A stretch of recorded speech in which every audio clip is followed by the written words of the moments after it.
Vamos falar do senhor Donald Trump, do Lula.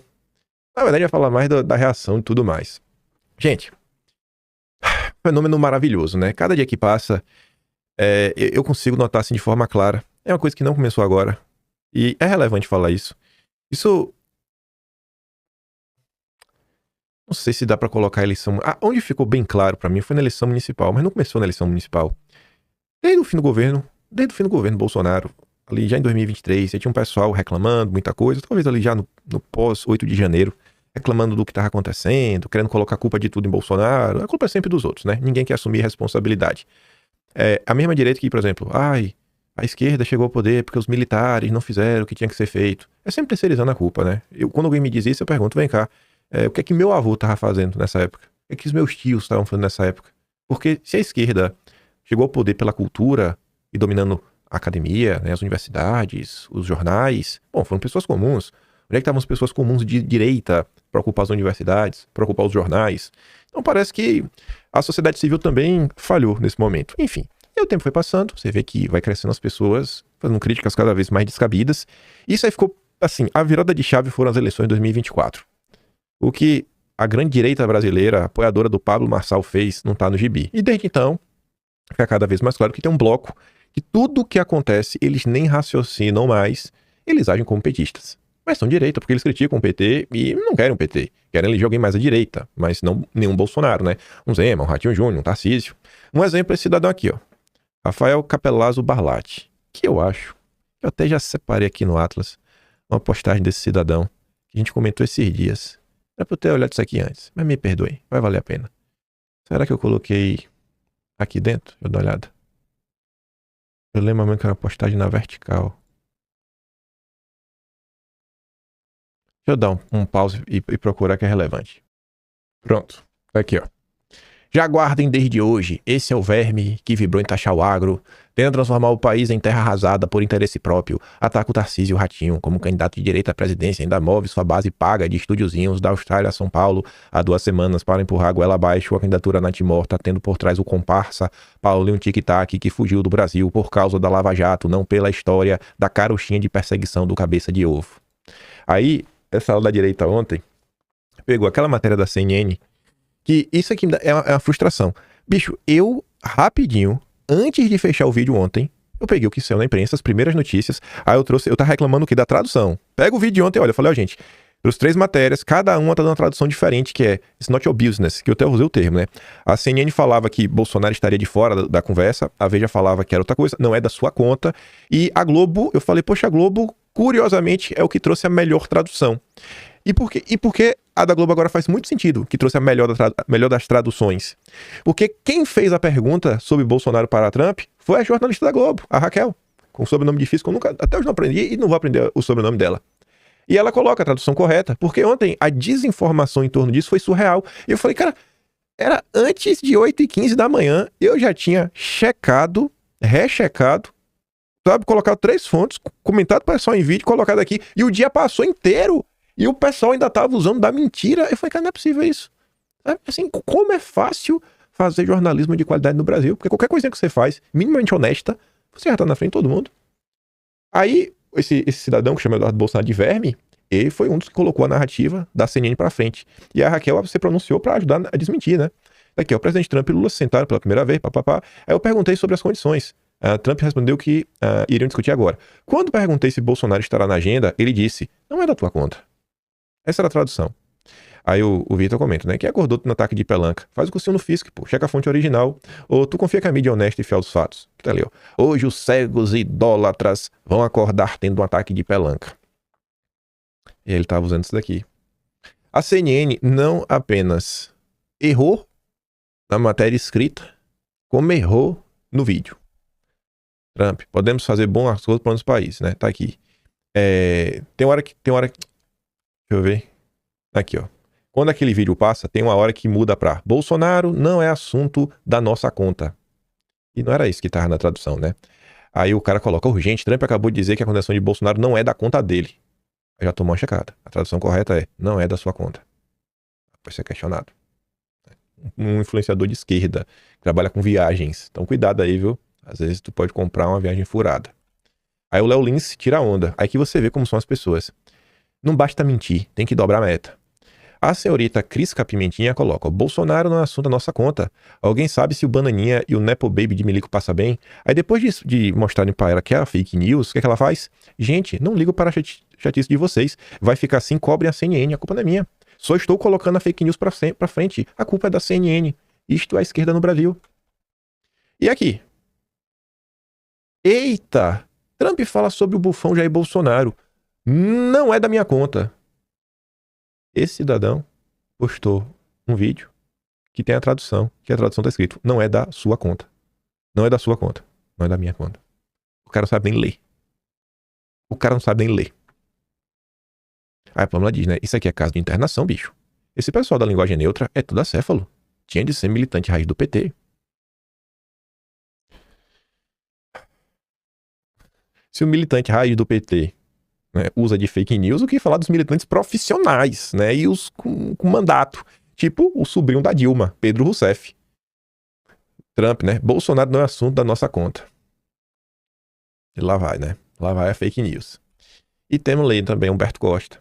A extrema-direita achou que Lula ficaria de joelhos, enganou-se. Com Lula, a soberania nacional é inegociável. O diálogo venceu, o ódio perdeu, ponto final. A Flávia Bolsonaro até rebateu. Prezado vampirão, a mentira está no DNA do PT. Trump disse que o assunto Bolsonaro não era de interesse do repórter que perguntou. A única soberania que Lula defende é de traficantes, vítimas dos usuários.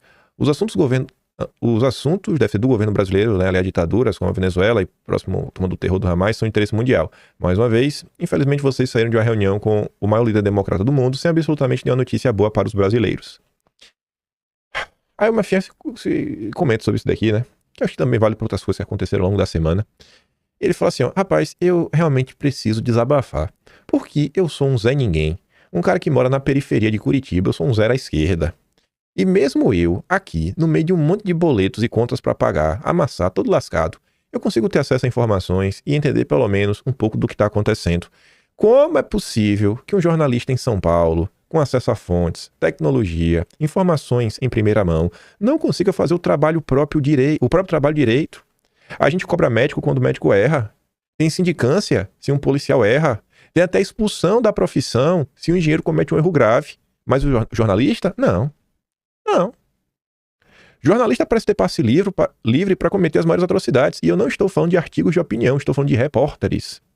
Ele não está falando só desse caso aqui, né? Mas ele está falando até de coisas que rolaram na direita. De gente aí que fez crítica e falando que era ataque. É simplesmente impressionante como a sociedade tolera a militância descarada do jornalista médio. Não há accountability, não tem nada. Ninguém é responsabilizado pelas mentiras, pelos erros e pelas distorções. Aí, vamos lá, né? Vamos voltar a falar mesmo assim. Tá, e teve o quê? Antes de chegar no teve o quê, tem uns anúncios, né? Começando aqui. Mauro Vieira diz que a reunião entre Lula e Trump foi muito positiva. Aí o perfil que diz que não é o Léo Lins, mas eu acho que é o Léo Lins, fala o seguinte: a reunião foi muito positiva. Foi o primeiro passo para a negociação. Ou seja, nem teve negociação ainda, como isso pode ser positivo de alguma forma? É o primeiro passo, não é? Já que a ONU foi o primeiro passo, a ligação foi o primeiro passo. É sempre o primeiro passo, né? Sempre o primeiro passo. Primeiro passo traz o primeiro passo. Aí, primeiro se noticiou, né? Primeiro dia de negociação, os Estados Unidos e o Brasil não avança. E tarifaço é mantido. Aí estava previsto reunião ontem. Só que a reunião veio para hoje, né? Reunião entre Brasil e Estados Unidos para negociar tarifaço adiada. Eles deveriam se reunir na noite do domingo, dia 26, no horário da Malásia, mas vão se encontrar na segunda-feira, dia 27.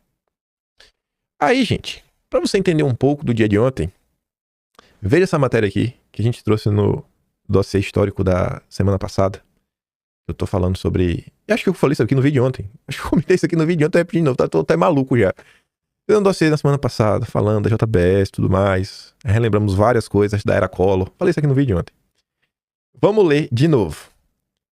Matéria de Argentino Ferreira. Kissinger e o êxito de Collor. Né? É o seguinte, a reunião foi muito boa.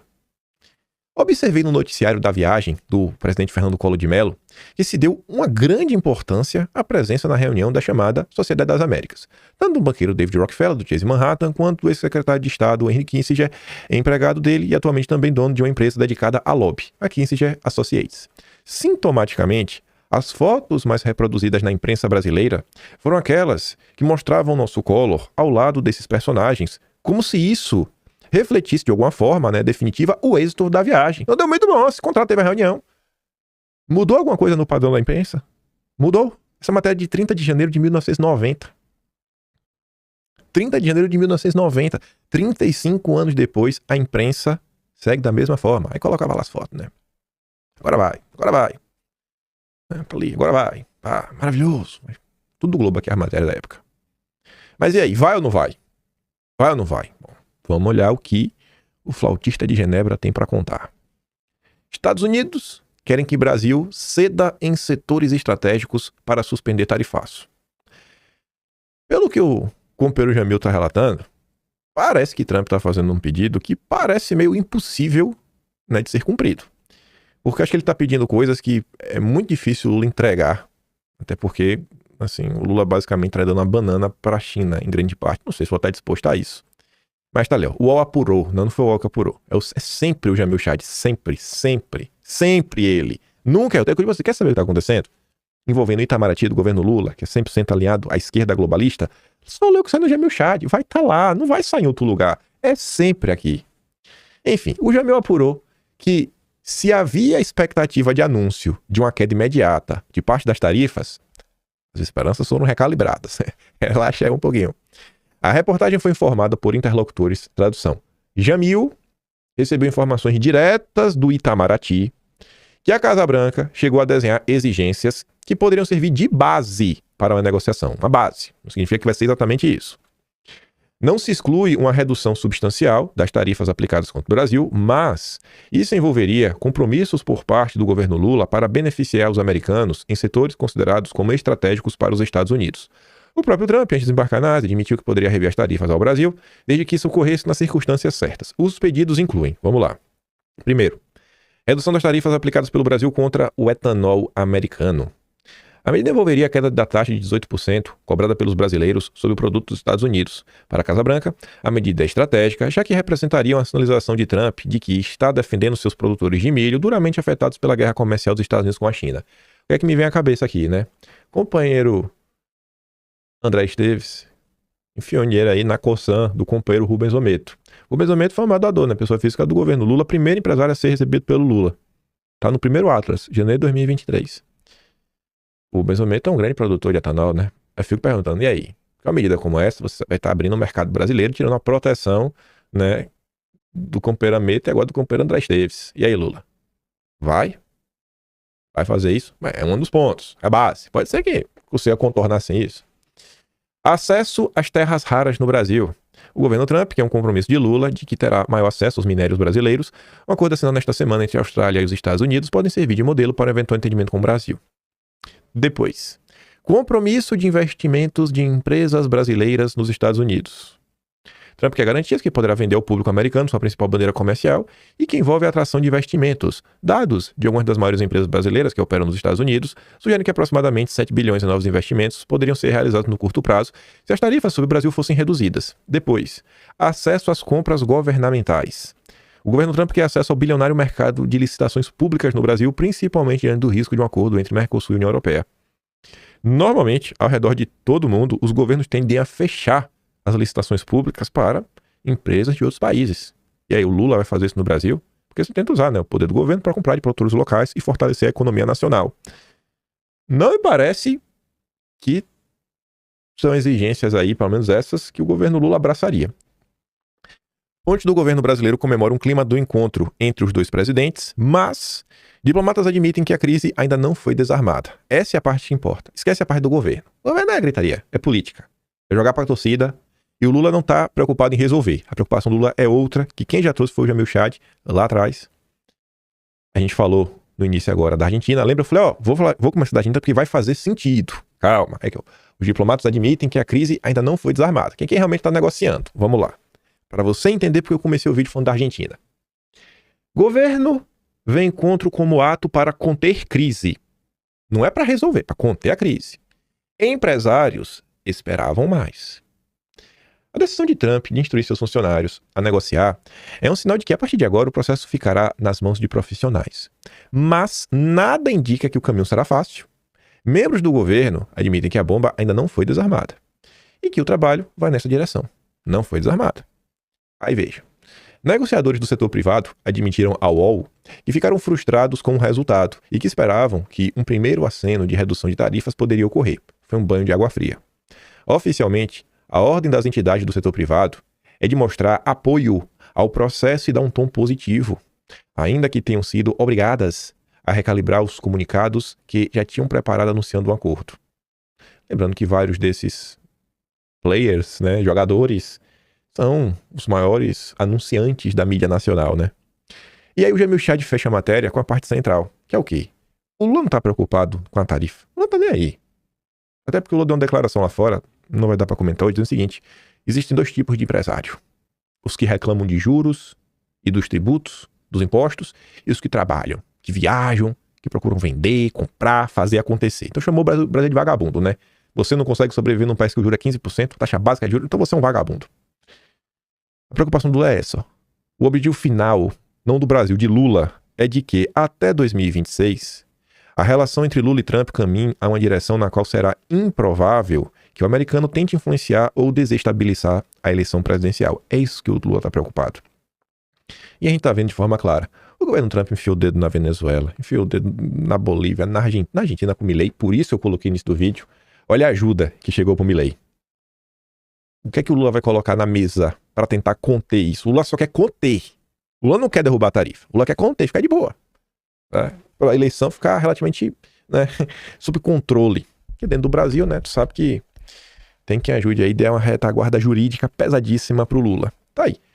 Tudo que saiu ontem, assim, de relativamente relevante, tá aqui. Porque o resto foi disse, me disse. Não, o Lula disse que o Trump falou isso pra ele. A imprensa diz isso. De relevante, em relação assim, pô, negociação e tudo mais, foi isso aqui. De relevante só isso aqui. Mais nada. O dia inteiro ontem foi só gritaria de internet.